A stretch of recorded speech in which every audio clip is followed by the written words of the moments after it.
Stop the world!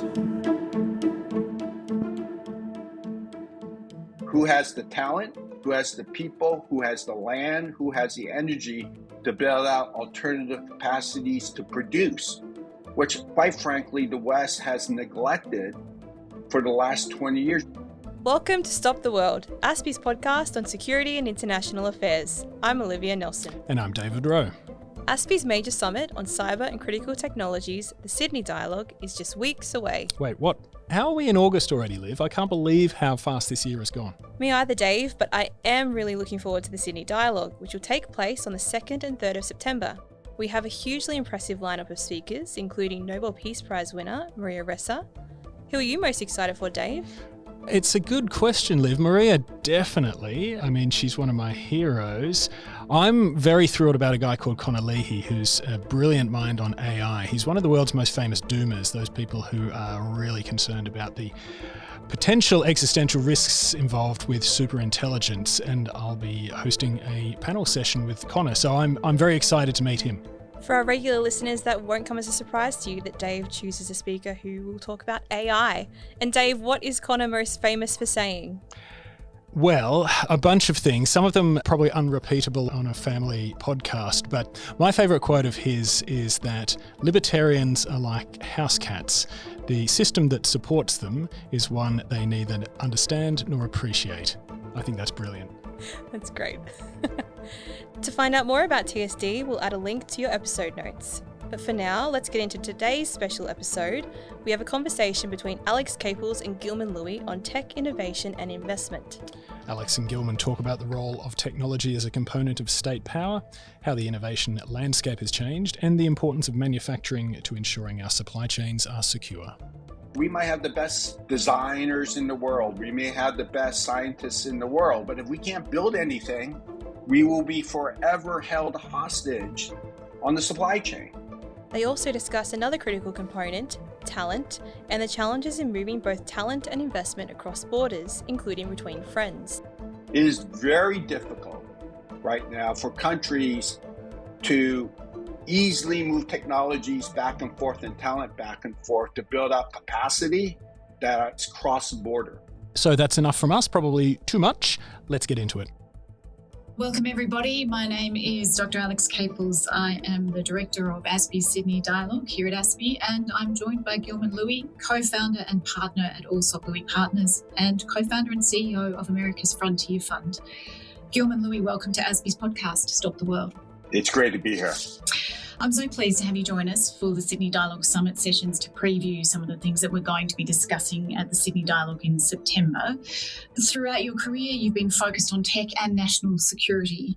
In and out of US government, including as CEO of In-Q-Tel and as Commissioner of the National Security Commission on AI. You're also a highly accomplished game developer. There's not very much that you can't do. It's difficult to find someone more articulate about and involved in this space, and who better understands that technology as a fundamental component of state power. And that's kind of the focus of our discussion today. Really because historically, and of course going forward, states that can harness the power of emerging or disruptive technologies reap economic and strategic advantages. And we know that. They also get to set the tone for how new tech is deployed and the values that it embodies. I think hopefully we've moved past this notion that tech doesn't actually imbue values. I think we've come to see and recognise increasingly that that is not the case, and that tech can be incredibly value-laden.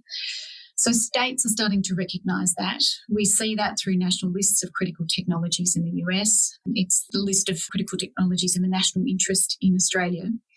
The thing is about those lists that they all look pretty similar. Everybody has pretty much the same list. It's AI, it's autonomy, it's quantum, synthetic biology, hypersonics, all of these technologies that everybody now recognises as being the emerging techs of the future. So those areas of, I suppose, commercial and strategic competition are fairly clear. And we know that countries are actively competing, including countries like China, which has a fairly clear plan to align its tech innovation and production with its national priorities. All of that's a very long way of, I suppose, setting the scene for our listeners, just to ask you to briefly talk us through your views on the current state of technological competition and really how you see that playing out in the next, say, 5 to 10 years. Well, first of all, it's great to be here. And I think this is a question that's on top of everybody's mind. If you think about technology in the past, even the last several thousand years, technology has always played a major role in the projection of nation state power. I think the difference here is rather than it being a contributor of capabilities, I think in this period that we are all in, this kind of great power competition, technology is the foundation of the competition itself.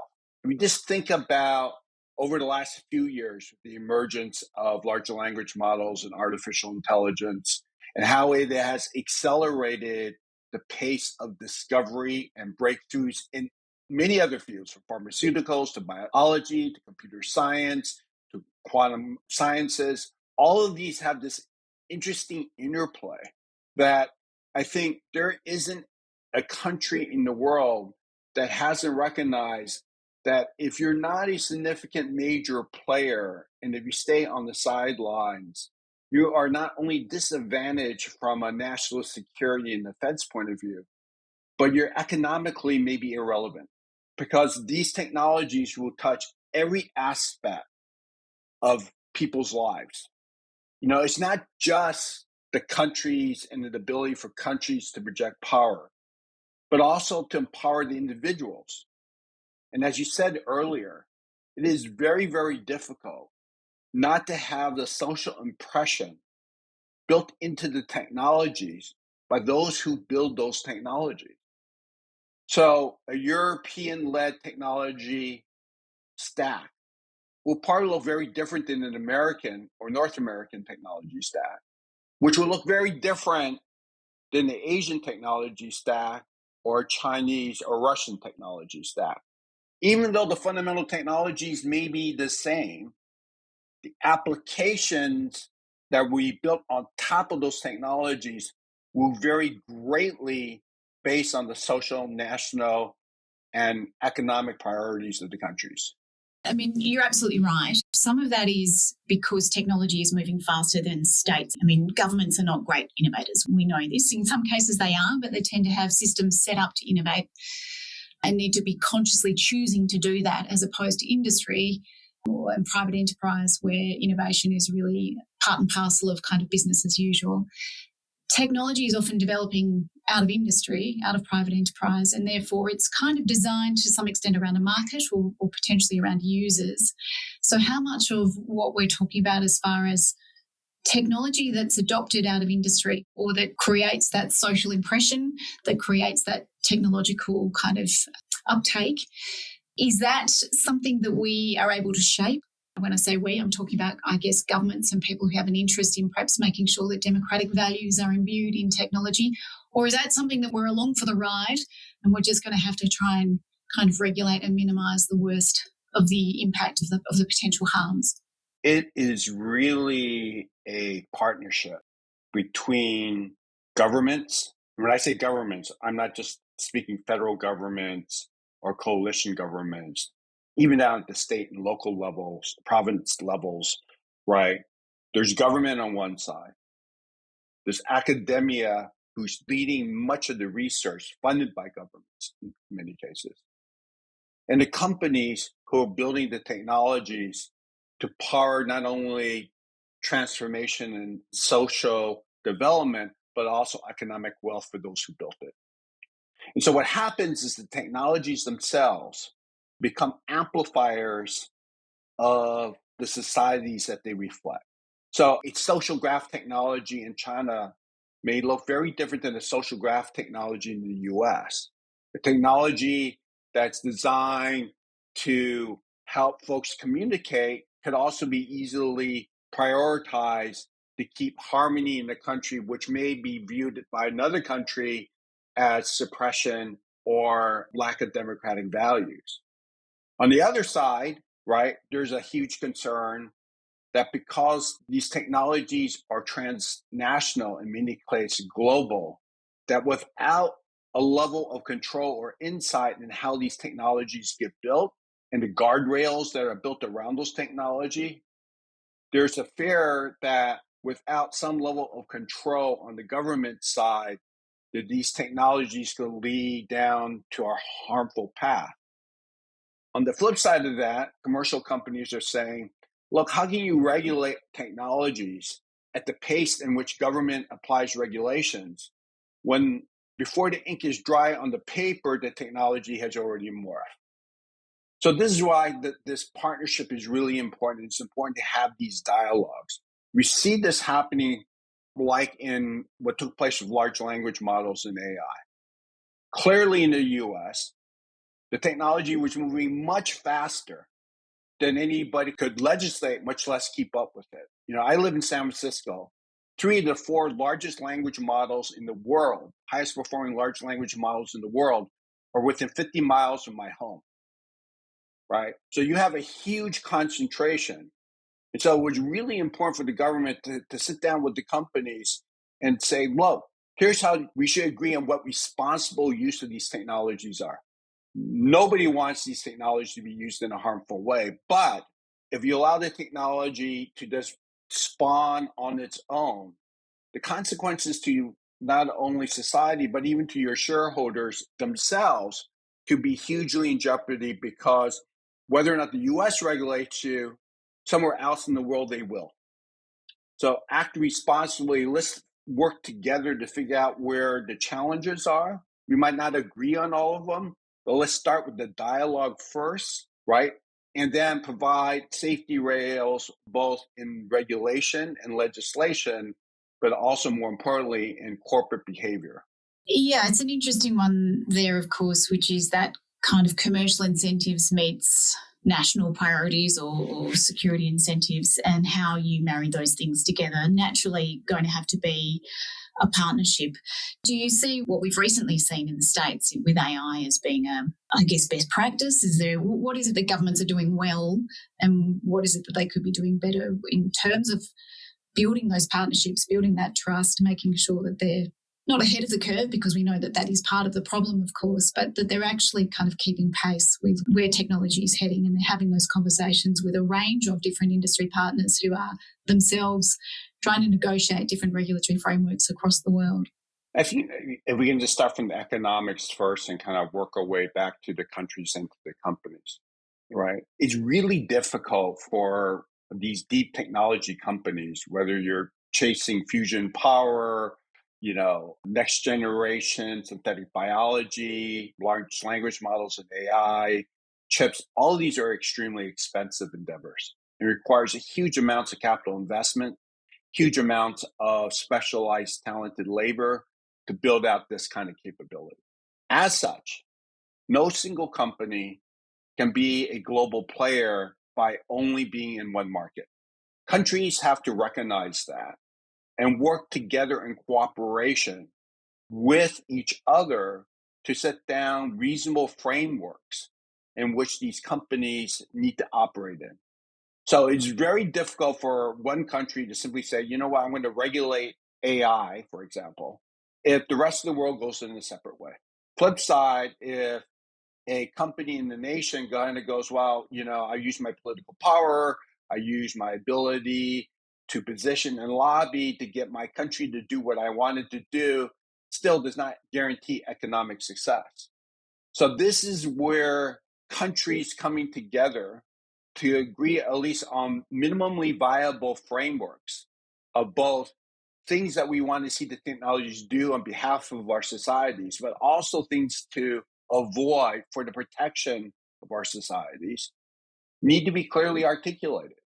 And I think in many cases, we spend too much time trying to figure out a legislative or regulatory framework rather than simply aligning incentives and at the same time holding the companies accountable. And there are multiple tools governments have to hold companies accountable and incentives they have, right, to encourage faster and safer and better behavior in the development of these technologies.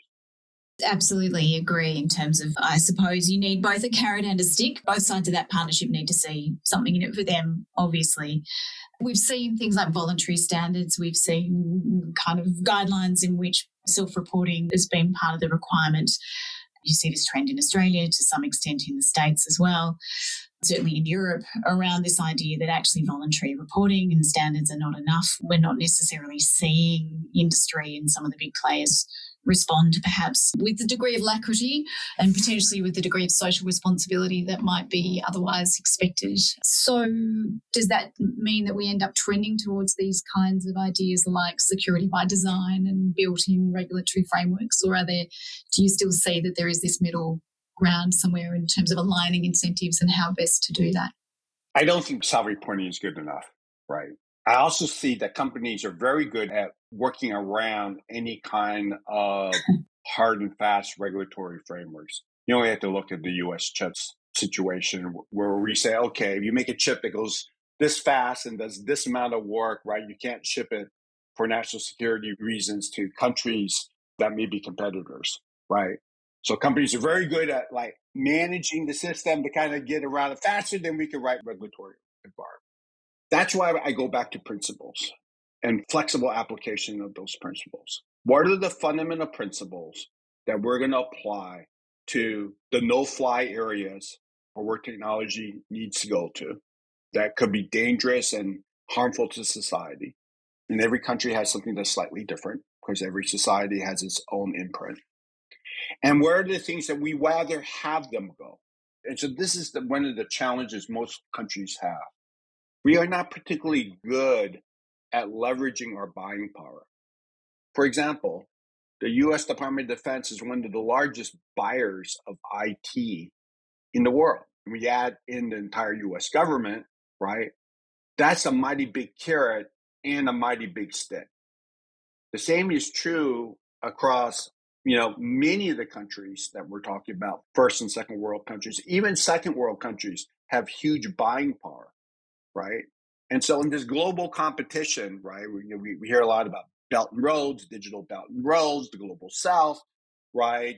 Digital infrastructure, critical frameworks that we're going to be building, cities 2.0.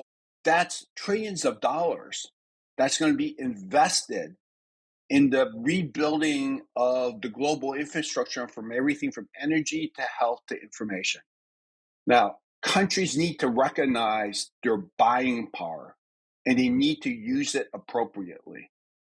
Look, companies pursue where profits exist. And if you make it profitable for companies to act in an appropriate way, those companies will gravitate towards those spaces. Now, that doesn't mean that you don't have some level of regulatory framework around that, but it is much easier to convince somebody to go chase a contract or be able to take something a little more risky if the governments provide them the appropriate incentives to go down a particular path. Government as consumer, you're right, as a model in terms of easier to pull than push potentially, or at least to have both together. That's an interesting one because that's obviously around how we buy technology, how we perhaps incentivize or buy innovative new tech, or at least give those who are looking to do tech innovation a bit of an incentive or a pathway to some sort of market that encourages them to continue, because the risk of failure is quite high quite often. So moving from buy to perhaps build, which is that R&D innovation stage. You have run a venture capital firm, Alsop Louie Partners, and know the innovation kind of ecosystem inside out. Way back in 2008, you said that venture-backed companies accounted for 9.1% of all US jobs and account for 8.5% of all US sales, which is a phenomenal number, $2.3 trillion. And that in the previous 4 quarters, this is back in 2008, remember, 2008 dollars, VCs had invested $30.8 billion in 4,000 companies, and Silicon Valley was 40% of that, which, comes as no surprise. That led into the global financial crisis. That was pre-financial crisis, of course. And it was also perhaps before the rise of tech platforms like social media as we know it today. How has the innovation ecosystem changed since then? Have you seen an evolution in Silicon Valley's role in how governments and industry are working together? Because, as you say, technology now, it's not just an enabler of individual power and state power. It is actually the foundation part of that system. So whether or not you've seen the idea of the innovation ecosystem evolve, how that's evolved, and what is kind of good and bad about that change? I think if you look back since 2008 to where we are today, at some levels it hasn't changed that much. I mean, if you take a look at the last 10 years, just look at the United States in and of itself.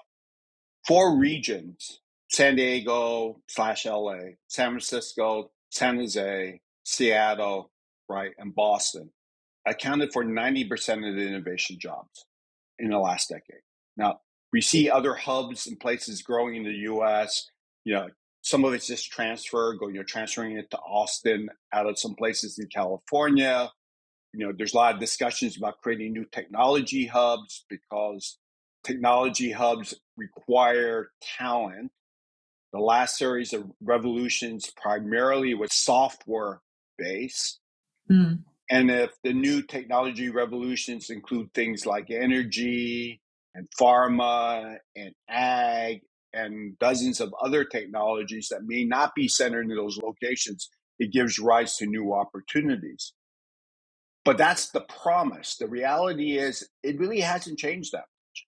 And in spite of the fact of the rapid rise of entrepreneurship and investment in places like China, and now emerging in places like India, the challenge for those ecosystem technology hubs is, can they build something that's lasting and permanent? Now, I think it's good for the world to have global competition if it's healthy and it drives each other to faster development of technologies with greater responsible use and involving more and more countries in that dialogue of what responsible use is and responsible development is about. But we get to shape that. In other words, we're at the start of a brand new revolution, right? This deep tech, hard technology, deep science revolution.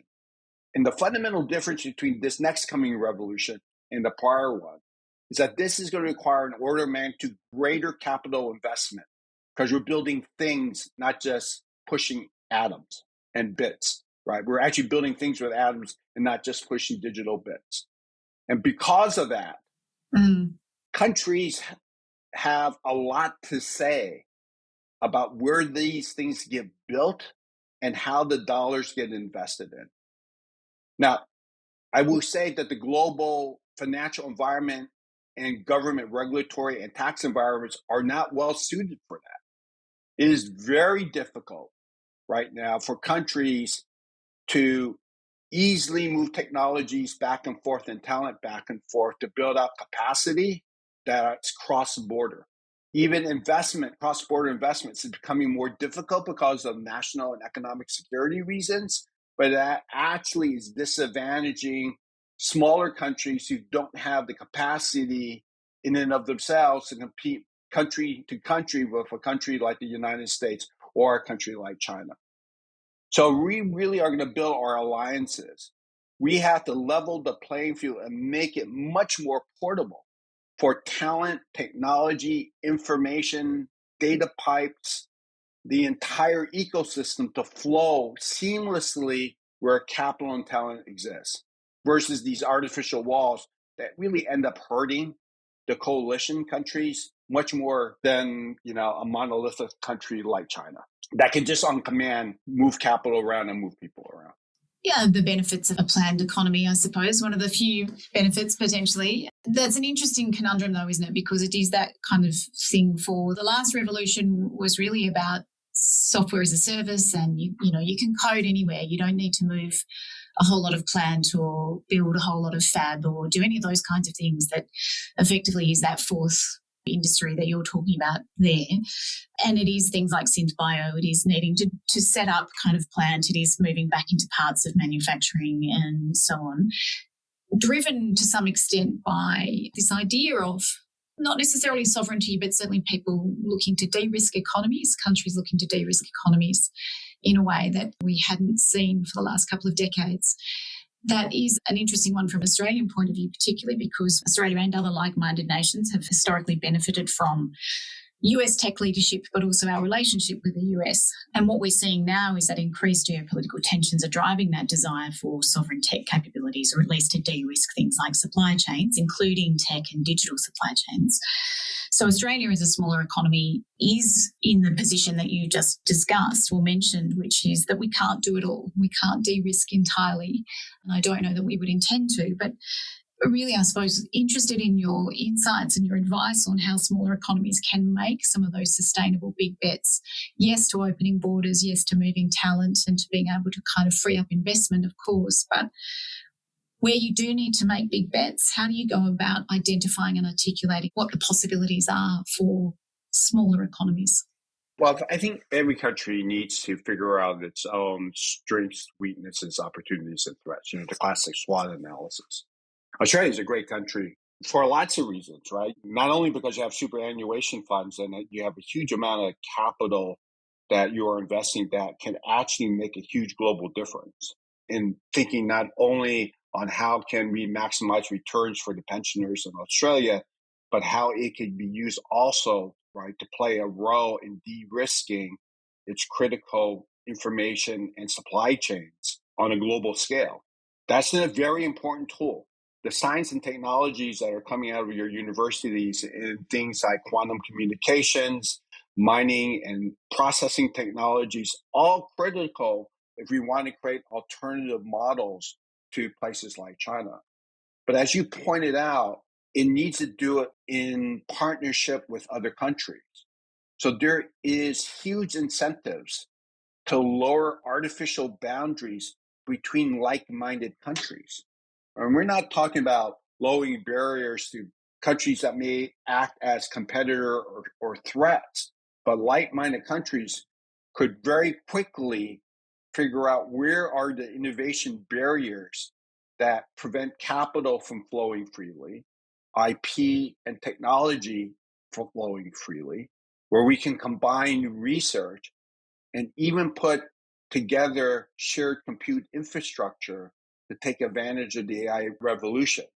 On the manufacturing side, and this is all on the production side, thinking through who has the talent, who has the people, who has the land, who has the energy to build out alternative capacities to produce, which, quite frankly, the West has neglected for the last 20 years. We gave it all up.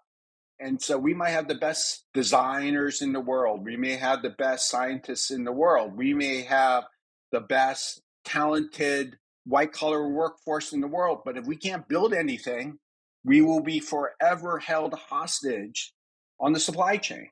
So it is to everybody's interest, take rare earths, take ag, take energy, and get to agreement where everybody's willing to share a little bit of the pain, but everybody gets the benefit of the gain. Are we starting to see that change now? Because it is that idea of trying to align national priorities. As you say, a lot of developed economies have divested themselves of production and manufacturing kind of capabilities. How do you balance that kind of requirement or a growing recognition that maybe that's what we need with the commercial incentives and the economic incentives that might drive certain governments and parts of private industry to really be moving to where the costs are the lowest and to continue with, I guess, what we might now see as an earlier model?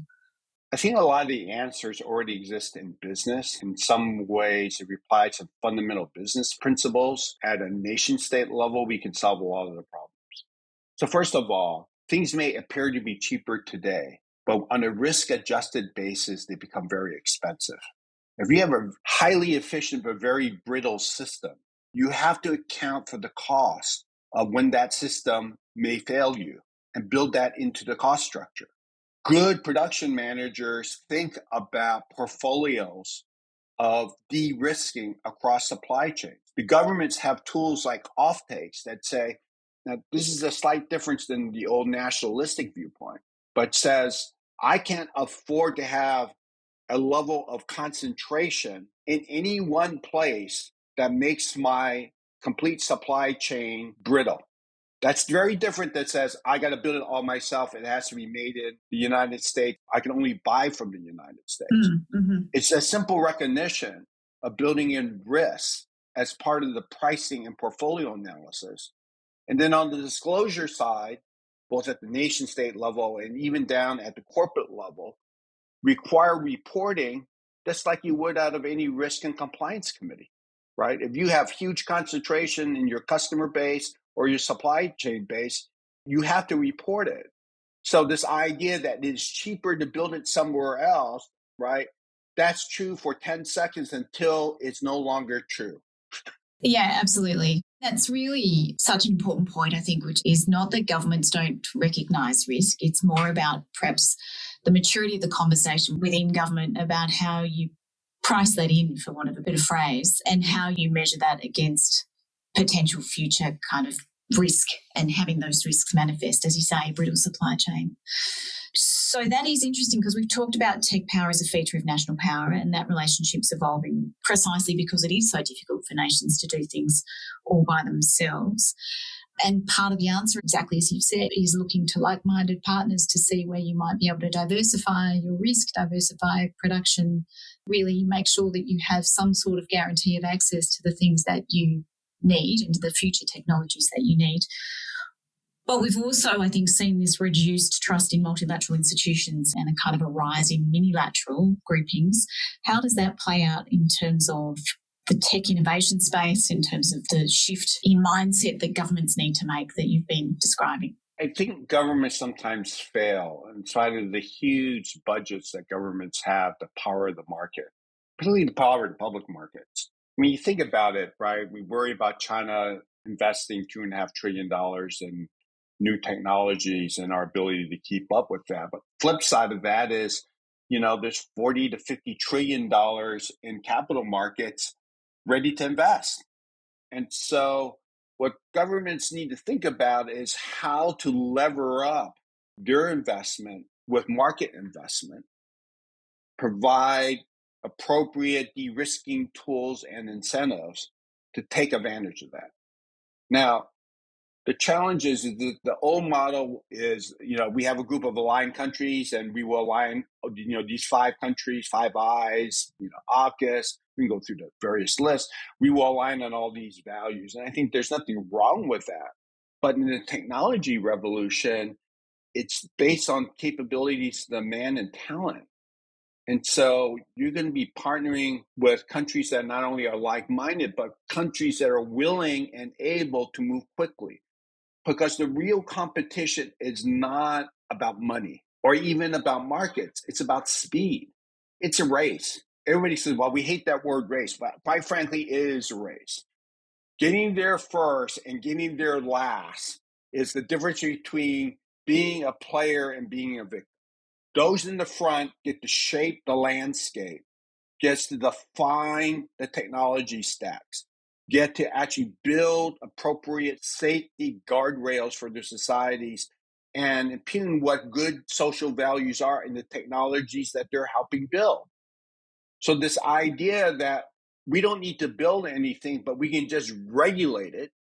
Maybe you can slow it down for a little bit of time. Maybe you can, in a tactical way, advantage or disadvantage somebody. But from a strategic point of view, it takes you out of the game. The only way to be in the game means that you have to be a player. You're a player by your markets, by your ability to move capital, to build ecosystems and social values that are consistent with making you a leader in that category. And every country has the ability to decide whether they're going to play or not. No one country, not even the United States, can lead in everything. And even if it leads, it still needs access to global markets. That relationship between needing to lead and then having the access to global markets, a democratic or Western point of view to some extent. ASPI's done some work on this, of course, in the past through our Critical Technologies Tracker, which looks at high impact research essentially as a lead indicator of where science and technology might be going. Research is one aspect. Research basically is not commercialization or scale. There's a whole lot of stages that you need to go through to get from cutting edge research to actualization in a market. But one of the reasons that we did that work was really to be able to make some sort of global baseline where we could see which countries were investing in high impact research as a precursor essentially to potential strategic and technological advantage. And I'm not sure if you've seen that research, but effectively looking at China leading in 40 plus of the 67 critical technologies that we looked at. Really interesting development, obviously to some extent, further research to be done. But what does that tell us about where, say, the US and other historic tech leaders are going, what they're investing in, whether their appetite for failure or big bets is changing? What's your immediate reaction to that? I think a couple of things, right? If you start down at the R&D and S&T level, one of the things I'm pretty proud of is that I chair the Federation of American Scientists. This is a conversation that comes up a lot about investment in NSF and global R&D. Research dollars matter. Think of it this way. You're buying more and more lottery tickets for success. So the bigger your pool, the higher your probability of success becomes if all else is equal. So first of all, bad idea to cut your R&D environment. But simply because you spend more does not guarantee you at the end of the day to be successful if you don't get the other parts right. So one is you have to have R&D. Two is you have to have an ecosystem that transitions the valley of death from R&D to actual capacity and company building. You have to have a system as best it can to be fair, to actually let the talent rise and reduce corruption, because a highly corrupt system is a tax against systems that are actually designed and should be optimized for optimum output. Then you have to have the ability to have multiple shots on goal. So if you pick too quickly your national champion and say, this is the de facto winner, it squeezes out any other particularly alternative avenues for innovation because you picked too early. Now, if you try to control it because you want to control it through governance and boards by putting your thumb on the scale and on the markets, again, you may have a tactical advantage, but in the long term, you don't have the inherent trust that somebody says, I can trust your product, your service, and your technology in my critical part of my society because I don't know whether or not you're here because of an unfair advantage, which means I fundamentally have an inferior product. Now, on the West, we can't rely on the other guy failing. I mean, there's this, don't mess it up, right? They're an authoritarian state. The leader of the country is too whimsical, and they're making lots of mistakes today. It's sort of like going and running the 100-meter dash. And instead of learning how to run it the fastest way possible in your lane, you're just praying for the other guy to trip.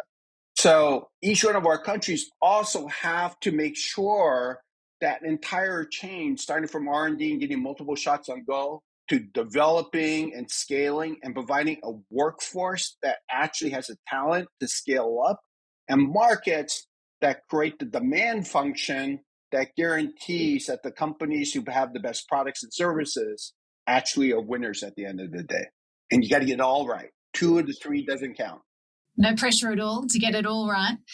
Just as we are looking to work with like-minded nations, I think we would say that China and Russia potentially are looking to work together in different technological ways in order to make good on their national priorities.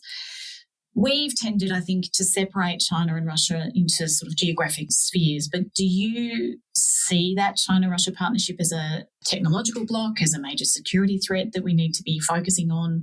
What's your take on that relationship? I always say sometimes simple answers are simply wrong. Mm-hmm. I think the relationship with China and Russia is a complex one if you look at the history of those two countries. Now, perhaps this week they're together as a matter of convenience, given their stated concerns about the West and, their ability to be a player on world stage and influence that and prevent the West, particularly the United States, from taking all the chips off the table. At some level, you might understand that, right? And then there's the logical, one country has energy needs, the other one has lots of energy. One country does some kinds of research and development, particularly in defense, really, really well, while the other country has good capacity for production and access to capital. But I think from the West point of view, as you look at Russia, but more particularly China, the real issue is it is true that China's values, at least today, are very different than our own. But how do we rethink what we thought we were doing 20 years ago and build out a global environment that incentivizes appropriate behavior? And if you actually execute on that, let's say China actually embraces some of these values, do they get access to the same market? I think the interpretation that the Chinese has is they're all against us is the wrong message. What we're against is bad behavior that you have exhibited, right, when we gave you the opportunity to grow. And let's face it, China had a huge amount of growth between 1980 and 2012. Unbelievable growth, unprecedented in the world, right? And I think in that period, there weren't very many countries rooting against China.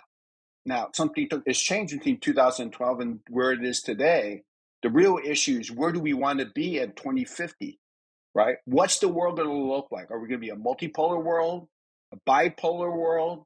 Is competition going to accelerate for the benefit of the planet or to the detriment of the planet? And where's there common ground? And where are those big red lines, right, that we need to draw to make sure that our values and our democracies are protected? That's a conversation, right, all countries have to have among ourselves, and also to lay out, what does a responsible player actually look like? How do you actually operate on the world stage without manipulating the rules for your advantage for any country, not just for China?